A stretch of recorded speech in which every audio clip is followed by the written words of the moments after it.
storm-damaged tree in your yard right now. Okay, before you do anything else, I want you to put some distance between yourself and that tree. Not a chainsaw, distance. That's the whole first move. If a tree has come down on your house, your car, your fence, or anywhere near a power line, stepping toward it is the wrong instinct, and it's the one almost everybody has. You want to fix it. You want to start dragging limbs, I get it. But a storm-damaged tree isn't a dead tree lying still. It's a loaded spring. Bent limbs and split trunks hold enormous stored tension, and that energy lets go without warning, usually the second somebody cuts in the wrong spot. People get hurt badly that way, and it happens fast enough that there's no reacting to it. So let's talk about what actually matters in that first hour, and then we'll get into why our trees fail the way they do down here, how you tell if yours can be saved, and what insurance will and won't cover. Because that last one surprises people every single time. Here's your first hour in order. Everything else can wait for daylight or for the water to go down. Number 1, look for down lines. Every wire on the ground is live until a utility crew tells you otherwise. That's not caution for the sake of caution. That's just the rule. Call Entergy or DEMCO and let them clear it before anyone walks near that spot. Number 2, get everybody out from under the canopy. And I mean everybody, kids, pets, the neighbor who wandered over to look. There's a term in the trade for the limbs that stay hung up in a damaged tree, widowmakers. That name isn't dramatic, it's descriptive. Those limbs come down hours later, sometimes days later, on a completely calm afternoon when the storm is a memory and everybody's relaxed. Number 3, photograph everything. Wide shots, close shots from a few different angles, and do it before anything gets moved. This is the step people skip because they're in cleanup mode, and then 2 weeks later the adjuster is asking questions that photos would have answered instantly. Take more than you think you need. Number 4, if it's safe, and only if it's safe, cover any openings. A tarp over a punctured roof buys you time and keeps water damage from turning one problem into 3. Number 5, call your insurer. Same day if a tree hit a structure. Open the claim while the details are fresh. And here's the one I really want to land. Don't climb up on that roof to inspect the damage yourself. Wet shingles are slick enough on their own. Decking that's been hit and shifted underneath you doesn't hold like decking you walked on last spring. That combination is how folks end up at Our Lady of the Lake with a broken hip instead of a tree problem. So why do our trees go down like this? Because around here, the ground is as much the culprit as the wind.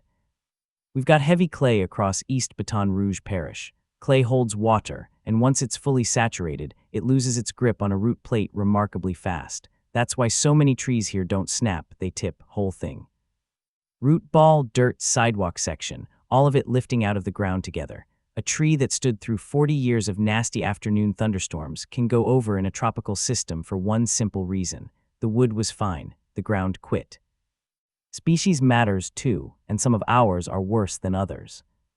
Water oaks are all over the older neighborhoods, Mid-City, Ogden Park, all through there. They're short-lived and they rot from the inside out while looking perfectly green and healthy from the street. That's the frustrating part. There's often no exterior clue.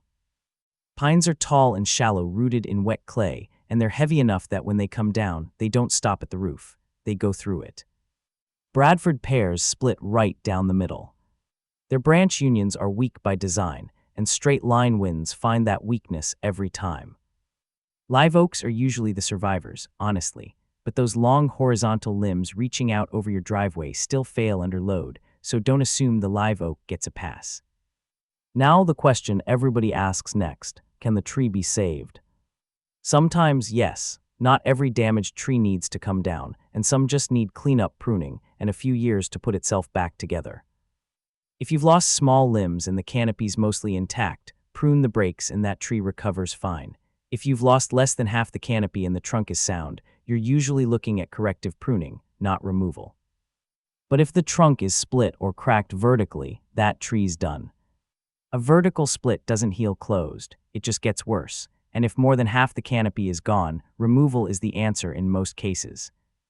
Here's the clearest warning sign in the whole business. A leaning tree with cracked, heaved soil at the base, especially lifted on the side opposite the lean. That tree isn't at risk of falling. That tree is already falling. It's just doing it slowly enough that you can watch. Let me tell you what a storm crew actually does, because it's a genuinely different job from scheduled tree work. A tree resting on a roof has to be sectioned and lowered under control, piece by piece, often with a crane, so the weight comes off the structure gradually instead of all at once. You can't just cut it and let gravity handle the rest. That's how you turn roof damage into a collapsed ceiling. That's the real difference between same-day emergency response and a routine appointment. One is stabilizing something dangerous. The other is planned maintenance. Once the hazard's neutralized, the rest is straightforward. Haul off the debris and brush, take down anything still standing but unsafe, and grind the leftover stump below grade so you can sod right over it. One more thing, and this matters. After every named storm, out-of-state crews flood Baton Rouge, Denham Springs, and Gonzales. Door knockers, cash deals, trucks with no markings. Some are legitimate, plenty aren't. Ask for a Louisiana licensed arborist number and a certificate of insurance before anybody starts a saw on your property, because if an uninsured crew drops a limb on your neighbor's house, that's not their problem anymore. That's yours. All right, insurance. The general rule in Louisiana is that your policy follows your property. If the tree hits your house, your homeowner's policy responds, and it doesn't matter whose yard it grew in. That surprises people who assume they can bill the neighbor. Removal coverage, though, is usually capped, often somewhere around $500 to $1,000, and typically only when the tree actually hit something insured. A tree that just fell over in your yard and hurt nothing. That's frequently your own cost, out of pocket. Last thing. The best storm work happens in February, not August. Almost every failure we respond to was visible months earlier. Deadwood, included bark, a lien nobody ever questioned. Structural pruning that thins the canopy and clears dead weight lets wind pass through the tree instead of shoving against it like a sail. On bigger properties, clearing out the crowded, weak-stemmed growth cuts down the domino effect when one tree finally goes. So walk your yard before hurricane season. Look for mushrooms at the base, that's decay talking. Look for cracks in the trunk. Look at what's hanging over your roof. If you're staring at damage right now, or you'd rather get an assessment before the next system comes up the river, give us a call.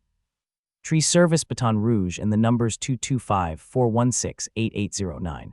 We cover Baton Rouge, Baker, Central, Denham Springs, and Gonzales. Stay clear of that tree and we'll take it from there.